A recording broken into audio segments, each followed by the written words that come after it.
যে বিষয়ের উপরে আমাকে ধন্যবাদ জানানো হয়েছে এই সংসদের পক্ষ থেকে, তার জন্য আমি আন্তরিকভাবে কৃতজ্ঞ এবং আন্তরিকভাবে সকল সদস্যকে ধন্যবাদ জানাচ্ছি। মানে স্পিকার, এখানে মূল বিষয় এটি হচ্ছে যে বাংলাদেশের মানুষ আমাদেরকে দায়িত্ব দিয়েছে তাদের স্বার্থ দেখার জন্য।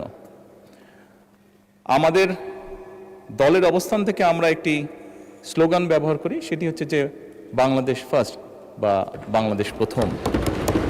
আমি যে কাজটি করার চেষ্টা করেছি মাননীয় স্পিকার, আমি আমার অবস্থান থেকে আমি আমার দেশের মানুষের স্বার্থ নিয়ে কথা বলার এবং সেই স্বার্থ রক্ষা করার চেষ্টা করেছি মাননীয় স্পিকার।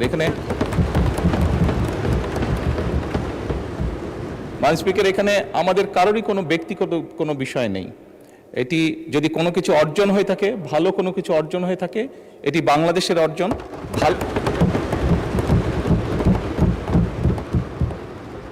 এই সফরের মাধ্যমে যদি দেশের মানুষের কোনো অর্জন হয়ে থাকে, সেটি এই দেশের মানুষের অর্জন মাননীয় স্পিকার।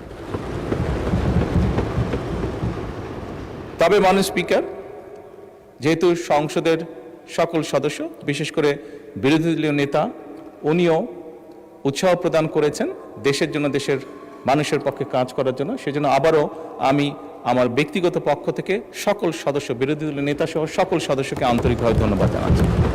ধন্যবাদ।